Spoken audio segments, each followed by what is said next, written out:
Hello guys, तो मैं Sophia आपके लिए एक और नए टॉपिक के साथ में। तो हमारा टॉपिक चल रहा है थर्मोडायनेमिक्स। और थर्मोडायनेमिक्स में अब हमारा जो नेक्स्ट टॉपिक है वो है absolute entropy and third law of thermodynamics. इसके पहले हमने entropy and second law of thermodynamics को स्टडी किया था। अब हम पढ़ने वाले हैं absolute entropy and third law of thermodynamics. देखिए, जो भी सब्सटेंस के मॉलिक्यूल्स होते हैं वो स्ट्रेट लाइन में मूव करते हैं, ये तो आपको मालूम है। किसी भी डायरेक्शन में जा सकते हैं, क्लियर, स्पिन कर सकते हैं, ऑसिलेट कर सकते हैं। अब यहाँ पे जो भी मॉलिक्यूल्स में बॉन्ड्स रहते हैं वो स्ट्रेच हो सकते हैं और कंप्रेस हो सकते हैं। ये एबिलिटी होती है किसी भी मॉलिक्यूल्स के अंदर मूव करने की, स्ट्रेट लाइन में किसी भी डायरेक्शन में, स्पिन करने की।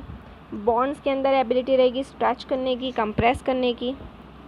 अब ये जो मोशंस होते हैं मॉलिक्यूल्स के अंदर, इन मोशंस को बोला जाता है transitional motion, rotational motion, vibrational motion.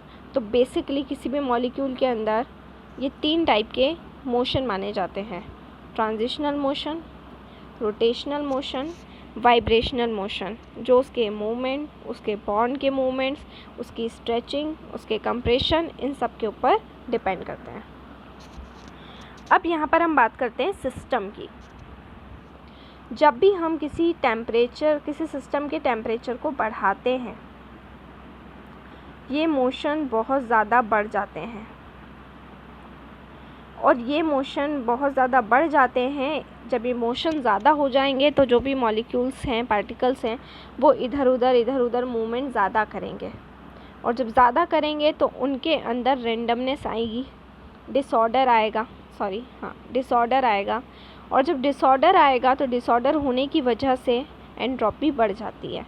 तो जितना ज़्यादा मॉलिक्यूल के अंदर मोशन होगा उतनी ज़्यादा एंट्रोपी इंक्रीज़ हो जाएगी। इसी तरीके से सेकेंड टाइप की बात कर लेते हैं। मान लीजिए हमने टेम्परेचर को कम कर दिया है। जब टेम्परेचर हो गया कम तो एंट्रोपी क्या हो जाएगी? एंट्रोपी हो जाएगी डिक्रीज़। जब भी हम टेम्परेचर को कम कर देंगे तो एंट्रोपी भी डिक्रीज़ हो जाएगी, ठीक है। और जब टेम्परेचर एब्सोल्यूट ज़ीरो पे चला जाएगा, जब भी टेम्परेचर एब्सोल्यूट ज़ीरो पे चला जाएगा तो एंट्रोपी, किसी भी प्योर क्रिस्टलाइन सब्सटेंस की एंट्रोपी भी ज़ीरो पर चली जाएगी। टेम्परेचर एब्सोल्यूट ज़ीरो तो क्रिस्टलाइन सब्सटेंस की एंट्रोपी भी एब्सोल्यूट ज़ीरो। यही है हमारा third law of thermodynamics. Molecule के अंदर मोशन होते हैं, मॉलिक्यूल के बॉन्ड्स के अंदर स्ट्रेचिंग होती है, कंप्रेशन होता है। और जब भी टेम्परेचर बढ़ेगा तो ये मोशन बढ़ेंगे तो मॉलिक्यूल का मूवमेंट बढ़ेगा, मॉलिक्यूल का मूवमेंट बढ़ेगा तो एंट्रोपी बढ़ जाएगी। इसी तरीके से जब टेम्परेचर कम होगा तो एंट्रोपी डिक्रीज़ हो जाएगी। और अगर टेम्परेचर एब्सोल्यूट ज़ीरो पे आएगा तो एंट्रोपी भी एब्सोल्यूट ज़ीरो पे आ जाएगी। यह है थर्ड लॉ ऑफ थर्मोडायनेमिक्स। ये इसीलिए होता है कि जब भी हम क्रिस्टल के परफेक्ट ऑर्डर की बात करते हैं एब्सोल्यूट ज़ीरो पर,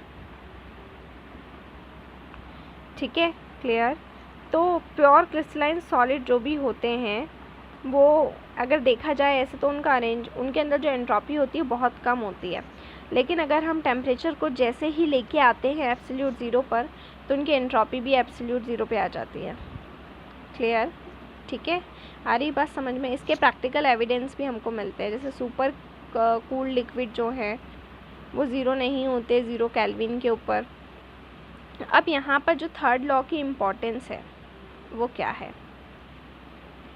देखिए, जब भी हम प्योर सब्सटेंस की एब्सोल्यूट वैल्यूज़ को कैलकुलेट करना हो तो प्योर सब्सटेंस की एब्सोल्यूट वैल्यूज़ को कैलकुलेट करने के लिए हम यहाँ पर एंट्रोपी का यूज़ करते हैं, ठीक है।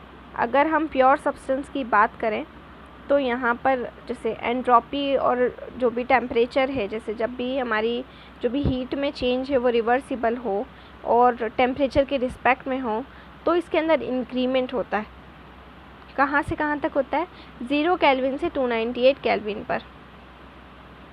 स्टैंडर्ड एंट्रोपीज़ जो होती हैं वो स्टैंडर्ड एंट्रोपी चेंज को कैलकुलेट करती हैं, ठीक है। और हैस लॉ हम जानते हैं, हैस लॉ हम पढ़ ही चुके हैं कि एक डायरेक्ट रिएक्शन होती है, उसमें जो भी टोटल हीट में चेंज होता है वो रिएक्शन अगर कई स्टेप्स में हो रही है तो उन सभी स्टेप्स में जितना भी एंथैल्पी चेंज होता है उन सबको आप प्लस कर दें तो आपको टोटल हीट पता चल जाएगी। वैसे ही हम स्टैंडर्ड एंट्रोपी चेंजेस को निकालने के लिए स्टैंडर्ड एंट्रोपीज़ का यूज़ करते हैं। अलग अलग पर्टिकुलर पाथ से जो भी एंट्रोपी है उनको प्लस करेंगे, जिससे हम टोटल सिस्टम की एंट्रोपी चेंज पता करते हैं, जिससे हमें स्टैंडर्ड एंट्रोपी चेंज मालूम पड़ता है।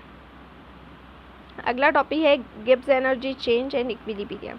बहुत ही इम्पॉर्टेंट टॉपिक है और एग्ज़ाम में पूछा जाता है, तो इसको हम डिटेल में पढ़ेंगे। बहुत ही सारे कॉन्सेप्ट फिज़िकल केमिस्ट्री के आपको क्लियर हो जाएंगे इसको पढ़ने के बाद। So stay home, stay safe, thank you so much.